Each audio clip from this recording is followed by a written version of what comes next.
اکثر آپ نے منکرین حدیث یعنی جسے اہل قرآن کہتے ہیں اور منکرین قرآن جسے اہل حدیث کہتے ہیں، اور اگر کوئی اہل سنت کہے تو وہ قرآن اور حدیث دونوں کا منکر ہے.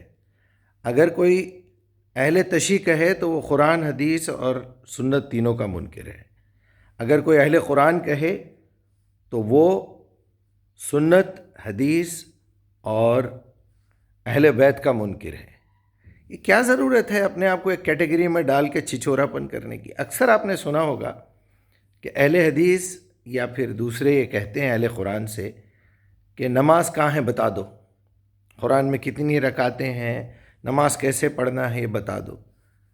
بھائی جب ہم نے قرآن کو مان لیا ہے، یہ لوگ کچھ اور ان سے کہتے ہیں کہ یہ کہاں لکھا ہوا ہے بتا دو قرآن میں، وہ کہاں لکھا ہوا ہے بتا دو. یعنی ان بیوقوفوں اور نالائقوں کو یہ سوچنا چاہیے کہ دین آخر کہتے کسے ہیں، دین کا کیا مطلب ہے، قرآن کیسے نازل ہوا، کس سچویشن میں نازل ہوا. بنا سچویشن کو جانے کہ آپ قرآن کا مطلب نکالیں گے ڈکشنری لے کے، تو سوال ہی پیدا نہیں ہوتا. یہ ہدایت کی کتاب ہے، گھر میں بیٹھ کے پڑھنے کی کتاب نہیں ہے، یہ راستہ چلتے ہوئے پوچھنے کی کتاب ہے. آپ کو ایک راستے پہ چلنا ہے، ایک منزل پہ جانا ہے. آپ گھر میں بیٹھ کے قرآن پڑھیں گے، مسجدوں میں پڑھیں گے یا پڑھ کے تو وہ تو سیکھنا ہے، ٹھیک ہے، لیکن یہ قرآن عمل کی کتاب ہے بھائی. آپ اس کو پڑھ کے بحثوں میں لگے ہوئے ہیں، یہ ایسا ہے، وہ ویسا ہے، وہ غلط ہے، یہ صحیح ہے. ذرا دعوت کے میدان میں اتریے، زندگی جینا سکھائیے لوگوں کو، تب آپ کو پتہ چلے گا قرآن کیا ہے. گھر میں بیٹھے بیٹھے اعتراضات کرتے ہیں، یہ لفظ کے یہ معنی ہیں، فلاں یہ ہے، فلاں یہ ہے، وہ شرک ہے، یہ بدعت ہے، ہاتھ ایسے اٹھانا ہے، یہ کرنا ہے. چھچور پن ہے یہ. اس کا مطلب آپ دین کی دعوت نہیں دے رہے ہیں، آپ قرآن کی دعوت نہیں دے رہے ہیں. آپ قرآن کی دعوت کے میدان میں آ جائیے، پھر آٹے دال کا بھاؤ کا پتہ چلے گا کیا، کون سی چیز کی کیا ویلیو ہے، کیا بات ہے.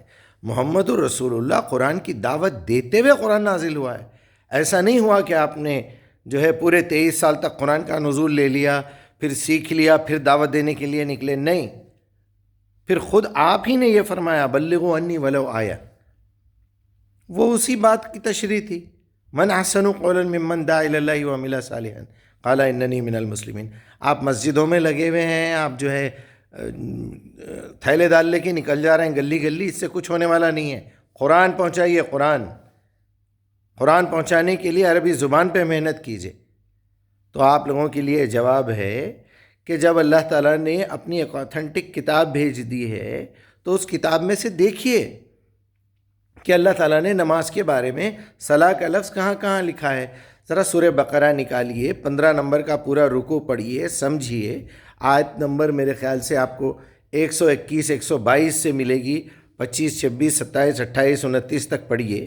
سمجھیے کہ اللہ نے حکم دیا ہے کہ ابراہیم نے یہ کعبہ بنایا اور یہ دعا کی. اللہ تعالیٰ نے یہاں رکوع اور سجدہ کرنے والوں کو مقام ابراہیم دیا ہے.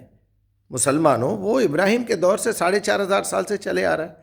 وہ سب قرآن میں لکھنے کی کیا ضرورت تھی؟ یہ بیوقوف سمجھتے ہی نہیں ہے یہ بات. بھائی جب اللہ نے ابراہیم کو طریقہ سکھا دیا، اگر اس میں تھوڑی بہت اونچ نیچ ہو جائے، کوئی رفع دین کرے، کوئی نہیں کرے، کوئی پرابلم ہو جائے، تو اللہ تعالیٰ نے وہ ڈور کھلا رکھا ہے. ٹھیک ہے، تم اجتہاد کرو، تم کوشش کرو، تاکہ مجھے بھی تو میں بھی تو دیکھوں کہ تم کیا کر رہے ہو. تو جو آدمی محنت کر کے دلچسپی سے یہ نکلے گا کہ بھائی میں میرے باپ دادا کے طریقے سے باہر نکلوں، قرآن کیا کہہ رہا ہے وہ دیکھوں، تو قرآن حکم دے رہا ہے ابراہیم کے طریقے پہ نماز پڑھو. اور یہ محفوظ ہے قیامت تک. جیسے قرآن محفوظ ہے، زمزم محفوظ ہے، بالکل نماز بھی محفوظ ہے. اس میں بدلنے والی کوئی چیز نہیں ہے. تو جو چیزیں محفوظ ہیں اس کو قرآن میں ذکر کرنے کی کیا ضرورت ہے؟ سیب جب سے بنا دنیا جب سے سیب ہے، گلاب کا پھول جب سے دنیا بنی گلاب کا پھول ہے، سورج ہے، چاند ہے، گریوٹی موجود ہے. جس دن ختم ہو جائے گی دیکھیں گے. عجیب بیوقوف لوگ ہیں، چھوٹی چھوٹی بات پہ اچھا آپ اہل قرآن ہیں، اچھا آپ اہل حدیث ہیں، اچھا آپ اہل تشیع ہیں، آپ اہل سنت ہیں، آپ اہل تبلیغ ہیں، آپ اہل قادیانی ہیں، قادیان ہیں، آپ دیوبندی ہیں، آپ بریلوی ہیں. چھچور پن ہے یہ. اللہ ان فرقوں سے اور ان لعنتوں سے محفوظ رکھے. اللہ آپ لوگوں کی بھی حفاظت کرے. اللہ تعالیٰ سے میری التجا ہے کہ میں نے جو کچھ بھی کہا ہے پوری سچائی اور پوری محبت سے کہا ہے. پھر بھی اگر کوئی غلط ہے تو اللہ مجھے اس کا شعور دے.